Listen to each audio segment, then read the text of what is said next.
La verdad en 30 minutos. El Ministerio Exponiendo la Palabra tiene el gusto de presentarles La verdad en 30 minutos. En este tiempo de tinieblas e ignorancias bíblicas, buscamos ser un faro en tu ayuda al cielo. Atento, porque Dios te habla a través de su palabra. La verdad en 30 minutos. Gloria al nombre del Señor. Bien, hoy en La verdad en 30 minutos, mire, quiero contestar preguntas que los religiosos me hacen, ¿no?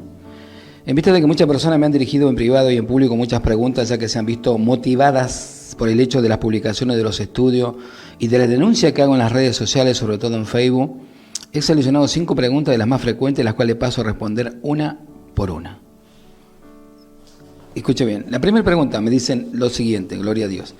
¿Por qué usted se pasa el tiempo denunciando como corrupta a la religión cristiana? ¿Acaso usted no es cristiano también? La respuesta: yo no me opongo a la fe cristiana, ni creo que el cristianismo sea una creencia corrupta, porque efectivamente yo soy cristiano. Uno dedica el estudio de las Sagradas Escrituras e investiga de la historia de la Iglesia, y eso lo he hecho toda mi vida cristiana. Estoy claro que el cristianismo predicado por Jesucristo y sus apóstoles, tal como se registra en el Nuevo Testamento, es la creencia más clara, lógica y verdadera que puede existir, por la cual yo creo, apoyo y defiendo la doctrina apostólica, tal y como lo ordena el apóstol Pablo en el siguiente pasaje. Escucha bien, Así que, hermano, estad firmes y retened la doctrina que habéis aprendido, sea por palabra o por carta nuestra. Segunda de Tesalonicenses 2:15. A lo que yo me opongo, y al mismo tiempo denuncio con todo lujo de pruebas, es al sistema iglesiero apóstata CIA, sistema iglesiero apóstata, dirigido por líderes que han sido desviados de la verdad y han tomado la fe cristiana para formar, un imperio mediático donde solo reina el fraude, la mentira y la manipulación.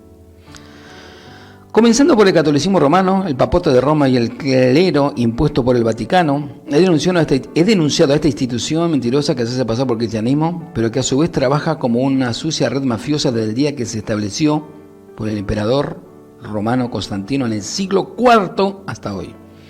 Una institución que invalida lo que predicado por Jesucristo y sus apóstoles, y donde ha infiltrado montones de creencias paganas, las cuales ha disfrazado de creencia cristiana, sobre todo las supersticiones, el fetichismo y la idolatría, donde los curas y obispos se creen superiores a los laicos, cuando en realidad el mismo Señor Jesucristo establece que todos los cristianos somos hermanos.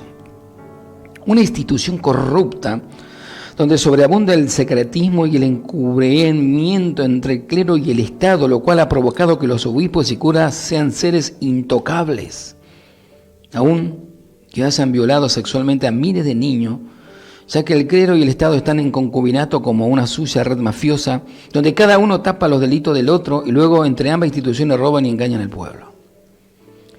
Aparte de la gran mayoría, a todos, los feligreses católicos engañados al parecer nunca han investigado la historia de la Iglesia Católica. Una historia llena de derramamiento de sangre, desde la guerra católica de los soldados cruzados hasta la nefasta y horrible Santa Inquisición, cuando los jerarcas católicos perseguían, excomulgaban, torturaban y asesinaban a millones de personas que se atrevían a denunciar las corrupciones del clero. Entonces estos obispos, curas y sacerdotes católicos usaban a esos soldados jesuitas y las instituciones de la Inquisición para eliminar a cuantas personas se les opusieran en sus caminos. La maquinación de esa gran ramera católica romana, con sede en el Vaticano, aún continúa en ese mismo espíritu asesino, mafioso y engañador, y son esas perversiones las que yo denuncio con todo lujo de pruebas, ya que el verdadero cristiano debe armarse de valor y denunciar lo que es malo, tal y como Jesucristo, Juan el Bautista y los apóstoles también lo denunciaron, las corrupciones de los religiosos de su tiempo. Lo mismo sucede con las demás ramas de la falsa cristiandad, como los llamados evangélicos, pentecostales y carismáticos, cuyo Dios es el dinero, y hacen mercadería de la fe de los ignorantes para extraerle todo el dinero posible a sus feligreses a través de la pedidera de falso diezmo monetario, primicia, pacto de dinero, costumbres heredadas de su madre ramera, la Iglesia Católica Romana, cuando ésta imponía las compras y ventas de indulgencia papales para el perdón de pecado o para sacar a las almas del purgatorio. Lo mismo hacen estos evangélicos pentecostales vendiendo por dinero las supuestas bendiciones de Dios y aceptando montones de doctrinas de demonios. Un sistema igual de falso y corrupto que el catolicismo, donde los pastores y supuestos apóstoles se autotitulan los ungidos y se creen infalibles imponiendo las leyes de sus concilios, que en realidad no tienen nada que ver con la doctrina apostólica del Nuevo Testamento. Esto incluyen a los mormones, los testigos de Jehová, los adventistas del séptimo día y cualquier institución conciliar que se parezca ante las mencionadas. Todas pertenecen al sistema iglesiero apóstata, sí, al sistema iglesiero apóstata. Yo lo denuncio porque los conozco, porque yo y mi familia también fuimos engañados por eso mucho tiempo, y es por eso que tengo prueba más que suficiente para desenmascararlo, ya que mi deber advertir a los demás cristianos que aún están metidos en esos concilios donde manipulan su ingenua fe. Precisamente esa fue la motivación primordial el día que abrí una cuenta de Facebook, usar ese medio masivo para denunciar a ese sistema corrupto que se hace pasar por cristianismo, ya que no quiero que otra persona sea engañada tal como yo fui engañado y manipulado junto con mi madre. Si a alguno no le gusta, le hago, pues, aquí le dejo dos opciones. La primera trata de rebatir las pruebas que pongo. La segunda, si no puede rebatirme porque sabe que lo que digo es verdad, pero no quiere aceptar lo que digo, pues bloquéeme de sus redes sociales y ¡listo! Defender el evangelio no es para cobarde, sino es para valiente. Y aquel que está dispuesto a decir la verdad y al mismo tiempo denunciar las mentiras, seguramente se ganará muchos enemigos. Enemigos, dicho personas corruptas que no les gusta la verdad. Pero también nos vamos a ganar muchos amigos sinceros. Pero lo más importante, estaremos cumpliendo con lo que ordena Dios. Leamos este impresionante pasaje del apóstol Pablo. Gálatas capítulo 1, verso 10. Y tenemos que tenerlo de memoria, escríbaselo en su ladera, en su casa, haga un cuadrito, memorícelo todo el tiempo y dice lo siguiente. ¿Por qué? ¿Busco ahora el favor de los hombres o el de Dios? ¿O me esfuerzo por agradar al hombre? Y aclara, si yo todavía estuviera tratando de agradar a los hombres, no sería siervo de Cristo. Eso es lo único. Bien, vamos a la segunda pregunta. Dice, ¿a usted aborrece a todos los católicos romanos y personas de otras instituciones cristianas? ¡Fua! Respuesta. En este caso la palabra aborrecer es relativa. Por ejemplo, yo tengo amistades con varias familias de católicos romanos y doy testimonio de que son personas serias y buenas, personas de ejemplo con buenos valores morales. Con estas personas comparto una buena amistad, ya que tengo que reconocer que son personas que desde la niñez le han inculcado la tradición católica y a ellos les es difícil, más no imposible, quitarse esa verdad o esa venda religiosa. En este caso trato siempre de hablarles de la verdad de forma amable, sin discusión, siempre y cuando me den la oportunidad. Lo mismo sucede con algunas amistades evangélicos y hasta de testigos de Jehová. Yo no aborrezco la amistad de estas personas, incluso tengo amistad con personas de otras creencias o religiones que no son cristianos. Pero sí aborrezco a los líderes iglesieros que se aprovechan de la ignorancia de su feligreses. Sí aborrezco a aquellos ministros que, aún sabiendo que están mintiendo, continúan de manera descarada engañando a sus seguidores. A esos a los cuales aborrezco y denuncio, al igual que aborrezco y denuncio sus instituciones, sus concilios, donde se promueve el falso cristianismo. Y mire que son muchos. La tercera pregunta que me hacen, dice, ¿a qué denominación pertenece usted? ¿Quién es su pastor? ¿Dónde y con quiénes usted se congrega? Cuando estoy en algún debate bíblico, sobre todo con algún evangélico pentecostal avariento, amador del diezmo, cuando se ve sin salida, siempre me suelta esa pregunta. ¿A qué concilio perteneces? ¿Quién es tu pastor? ¿Dónde te congregas? Ellos hacen esto porque creen que si usted no pertenece a algún concilio eclesiástico, usted no es cristiano. O simplemente sería un cristiano a media. También cree que para poder tener conocimiento bíblico o para poder tener autoridad para citar las escrituras, se tiene que estar bajo la cobertura o protección espiritual de algún pastorcillo o apóstol del medio evangélico. A eso que usan esos métodos, yo les regreso la moneda y les pregunto, ¿a qué concilio pertenecía Jesucristo? A ver, decime a qué concilio. A esto es ingenuo, a esto ninguno puede responder, ya que ninguno pertenecía a ningún concilio. Jesús simplemente era un predicador libre. También les pregunto, ¿a qué concilio pertenecían los apóstoles de Jesucristo? ¿Qué nombre tenía la denominación a la que existían los apóstoles y los primeros cristianos del siglo I?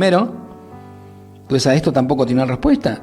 O sea que los apóstoles y los primeros cristianos no pertenecían a ningún concilio eclesiástico y no estaban unidos a ninguna institución con nombres como esto: evangélico, testigos de Jehová, adventista, mormones, católico, romano, luterano, presbiteriano, carismático, pentecostales, para de sufrir, etc.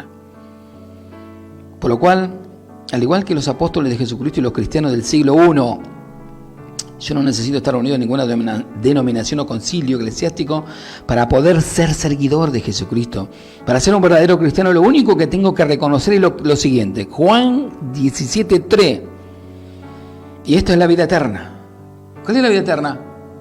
Que te conozcan a ti, el único Dios verdadero, y a Jesucristo, al cual tú has enviado. Estas son las palabras del mismo Jesucristo, y es lo único que necesito para ser un buen cristiano, conocer al Padre Celestial y seguir a su Hijo Jesucristo.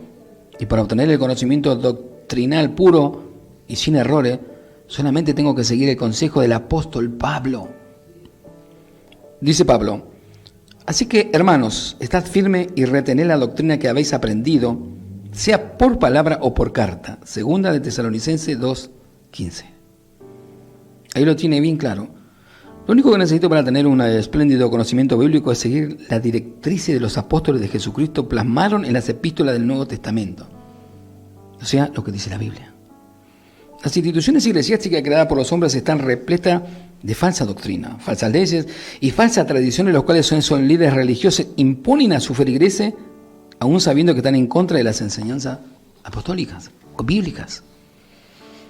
En cuanto a la pregunta de quién es su pastor, pues les digo que sí tengo un pastor.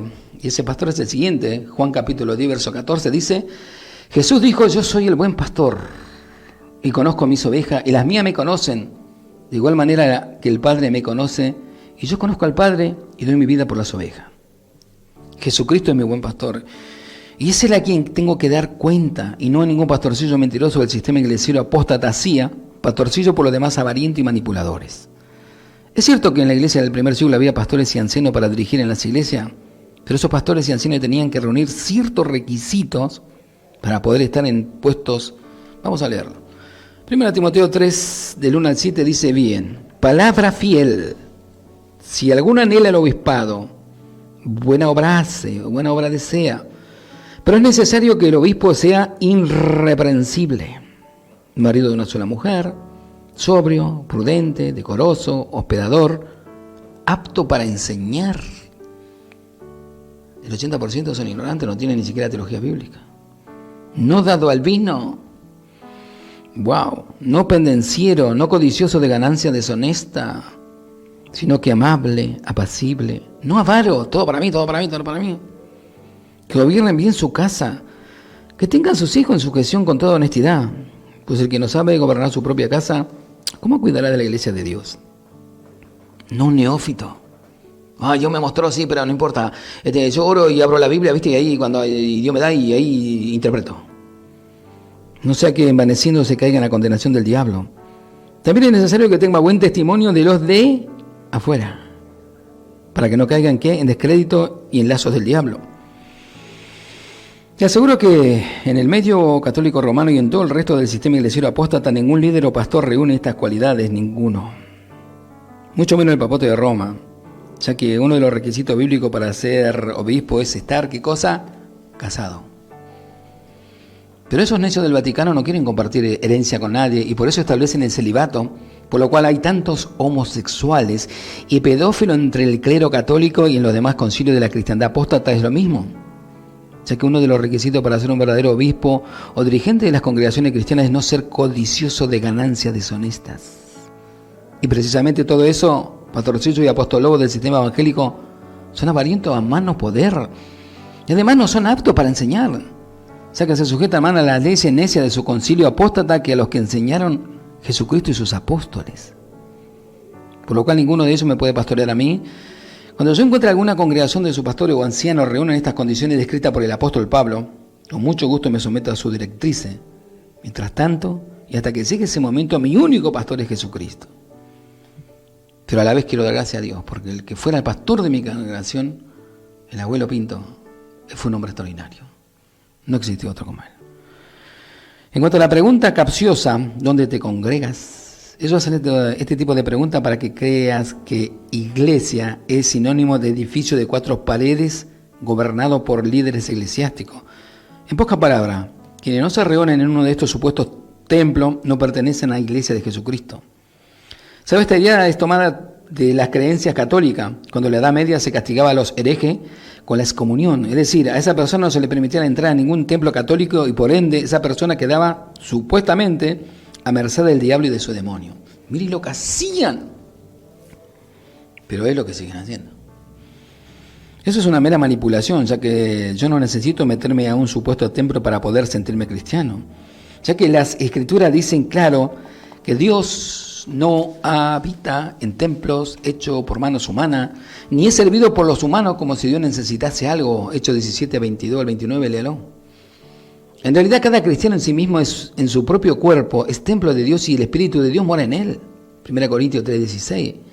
Por lo cual en cualquier lugar donde se junten o se reúnan 2 o 3 cristianos, allí está la iglesia de Jesucristo. Tal como dice el mismo Señor en este pasaje, porque donde están 2 o 3 reunidos en mi nombre, ¿qué dice? Allí estoy yo en medio de ellos, Mateo 18, 20. Por lo cual yo me congrego o me reúno con mis hermanos en la fe en cualquier lugar y allí estudiamos las Escrituras, oramos juntos y nos ayudamos en nuestras necesidades. Sea en una casa, en un edificio, en un parque, por internet, al aire libre y donde sea. Para la gloria de Dios. Vamos a la pregunta 4. Dice, en nuestra iglesia se enseña que los cristianos no pueden juzgar y no pueden contender. ¿Por qué usted juzga y contiende?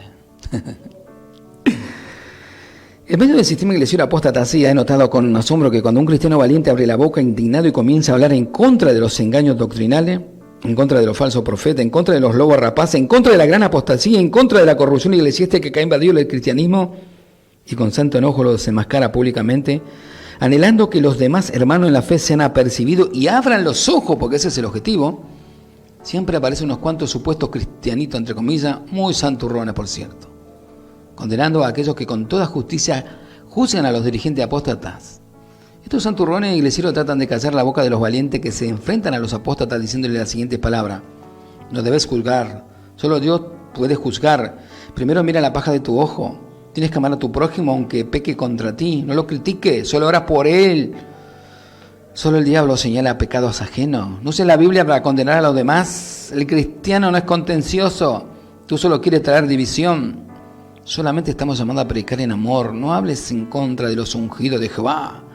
Ve y dedícate a ganar almas para Cristo en vez de contender y juzgar, etcétera, etcétera, etcétera. De esta manera se le quiere callar la boca a aquellos pocos que tienen el valor de enfrentar a los falsos profetas y los lobos rapaces que están engañando y despojando a los cristianos que a base de mentira, manipulaciones y falsa doctrina. Tenemos que darnos cuenta que al enseñar que no se debe juzgar, los falsos maestros, falsos pastores, falsos profetas, falsos hermanos entran en la congregación con su doctrina de demonio para inundar de levadura de maldad a los hermanos. Y como se enseñó a no juzgar, nadie corrige, nadie se opone a los lobos con vestido de oveja que no tienen ningún reparo para saquear al rebaño y así en plena libertad destruyen a muchos. Es por eso que Cristo en público juzga a los apóstatas fariseos y le decía: muchas cosas tengo que decir y juzgar de vosotros. San Juan capítulo 8, Señor Jesucristo. Jesucristo no prohíbe que los verdaderos cristianos puedan juzgar. Lo que en realidad prohíbe es que juzguemos a la ligera, sin justicia. Cristo dice de la siguiente manera: no juzguéis según la apariencia, sino juzgad con justo juicio. Juan 7:24. Estas palabras Cristo se le dirigía a los fariseos y a todo el pueblo que estaba escuchando, por lo tanto es una enseñanza general, así amplia y clara, Jesucristo con su enseñanza sobre juzgar. Definitivamente, no es pecado juzgar, pues el mismo Señor nos manda a juzgar. Juzgar instruye Cristo, pero no arbitraria, injusta, material o carnalmente, sino con justo juicio, de manera que ciertamente no peque el cristiano que juzga. Hay que juzgar sabiamente, con justo juicio, aquel que no tiene viga en el ojo y que puede ver bien la paja de ajeno, es decir, aquel que se ha corregido a sí mismo de sus errores y tiene el discernimiento espiritual activado para poder ver los errores de los demás y poder corregirlo y juzgarlo. Ahora, lo que sí se condena en la Escritura es murmurar, criticar, sin base, difamar y chimear de las formas maliciosas, sin prueba ni fundamento. Esto se llama calumnia. Además, los apóstoles de Jesucristo enseñaban a juzgar y a defender la sana doctrina cristiana. Vamos a confirmarlo con los siguientes pasajes. Por ejemplo, el apóstol Pablo les enseñaba de la siguiente manera: asimismo los profetas hablen 2 o 3 y los demás, que decía Pablo, juzguen. 1 Corintios 14, 29. El problema es que se ha infiltrado entre nosotros ciertos individuos que desde hace mucho tiempo han estado señalando para la condenación, son impíos que cambian al libertinaje la gracia de nuestro Dios y niegan a Jesucristo nuestro único soberano y Señor. Judas 4. Eso está pasando en muchas iglesias. Acá Dios nos manda, acá nosotros decimos y se cumple. Acá el hermano, el profeta, lo que él habló es santo, te dicen. Y Jesús no dijo nada. Por lo tanto, ha quedado desenmascarado esa mentira infame en la que se escudan los modernos iglesieros, aquellos que defienden a los lobos rapaces, cuando dicen que el cristiano no puede juzgar, ya que Cristo y sus apóstoles lo que en realidad enseñan es que los cristianos sí pueden juzgar, pero deben hacerlo con juicio y con justo juicio. Además podemos contender, es decir, defender la verdad bíblica, para taparle la boca a todos los líderes iglesieros mentirosos y avarientos que han invadido el cristianismo. Recuerden, sí que podemos jugar. Y vamos a la última pregunta. La última pregunta me dicen, ¿cuál es la fuente de lo que usted predica? ¿Acaso usted se cree con la verdad absoluta? Me encanta cuando hacen esta pregunta, porque no lo hacen del corazón, lo hacen de las mismas broncas que tienen, de no saber cómo confrontar. Pero acá estoy para respondérsela igual. Bien, la respuesta, la fuente de lo que yo predico es las Sagradas Escrituras. Aceptando esta palabra del apóstol Pablo, donde él dice, Timoteo 3:16, toda escritura es inspirada por Dios y es útil para enseñar, para reprender, para corregir, para instruir en justicia, a fin de que el hombre de Dios, no cualquier hombre, sea perfecto, equipado para toda buena obra.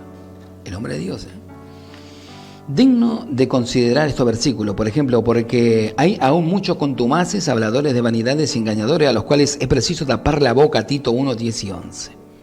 Mas os ruego, dice hermanos, que os fijéis en los que causan divisiones y tropiezos en contra de la doctrina que vosotros habéis aprendido y que os apartéis de ellos. Romanos 16, que os apartéis, no que te juntes con eso. Mientras que estos evangélicos ecuménicos aseguran que no debemos juzgar, ya que el juzgar solo trae división, la Biblia muestra un punto de vista totalmente contrario a esas pretensiones. Dice el apóstol Pablo, porque es preciso que entre vosotros haya disensiones para que se haga manifiesto entre vosotros los que son aprobados. Primera de Corintios 11, 19. Es por esto que el apóstol Judas dijo que debemos contender ardientemente por la fe que ha sido dada a los santos. Judas 3. La fe entregada a los santos en el contexto del pasaje se refiere al conjunto de doctrina o enseñanza que predicaron Cristo y sus apóstoles. Porque este apóstol da esta exhortación de contender, es decir, defender, luchar por esta fe o conocimiento entregado a los santos. Observe la respuesta que da el mismo en Judas. También el apóstol Pedro escribió lo siguiente, que ninguna profecía fue dada jamás por acto de voluntad humana, sino que el hombre inspirado por el Espíritu Santo hablaron de parte de Dios. Como cristiano que obedece la orden apostólica, yo creo que la Sagrada Escritura fue inspirada por Dios y puesta por escrito por hombres llenos del Espíritu Santo, los cuales hace que las Sagradas Escrituras sean infalibles. Infalibles. Como yo soy una persona con un espíritu investigador, en el transcurso del tiempo he investigado algunos otros escritos supuestamente sagrados, como la literatura agnóstica, parte del Corán islámico, el libro de los mormones, incluso parte del Bhagavad Gita de los hinduistas, más otros libros similares. Todas estas religiones son un libro supuestamente sagrado, lo he investigado. Y la verdad es que ninguno de ellos tiene una revelación tan exacta, fiel, transformadora y llena de verdad como la Sagrada Escritura. Llámese Antiguo o Nuevo Testamento, lo que conocemos comúnmente como la Biblia. Gloria al nombre del Señor. ¿Y sabe qué? Cuando yo pertenezco, gloria a Dios. Por lo tanto, esa es la fuente de lo que predico, pero quiero dejar claro que cuando digo la Sagrada Escritura, la Biblia, no me estoy refiriendo a una traducción en especial, como por ejemplo los evangélicos pentecostales, los cuales idolatran la versión Reina Valera en 1960 o la traducción del Nuevo Mundo, de los Testigos de Jehová. Yo me guío por una sola traducción, ya que estoy consciente de que la mayoría de las traducciones de la Sagrada Escritura han tenido uno que otro error. En realidad las Sagradas Escrituras inspiradas son infalibles en su esencia, pero las traducciones contienen unos cuantos errores. Por lo cual yo cuento con la excelente herramienta para el estudio de la Sagrada Escritura, que es una herramienta digital llamada Biblioteca Electrónica eEdward, donde cuento con 100 versiones bíblicas, diccionario bíblico y sobre todo con interlineal griego y hebreo al español, para conocer a fondo el significado de cada palabra original con la cual se describe la Sagrada Escritura. Esa es la fuente de lo que predico, además de la comunión con Dios a través del Espíritu Santo y el nombre de Jesucristo en oración. No me considero teólogo y tampoco biblista, mucho menos doctor bíblico. Yo solamente me considero estudiante de la Biblia, ya que un estudiante es una persona que permanece y que está aprendiendo, y eso me lleva a responder que si cree que tengo la verdad absoluta, no la tengo. Por eso es que mi vida está basada en lo que Dios dice a través de su palabra. Así que de parte de Dios, esas son las 5 preguntas que hemos respondido. Le damos gracias por su tiempo con el ministerio Exponiendo la Palabra. Será hasta el próximo encuentro en La Verdad en 30 minutos. Muchas gracias.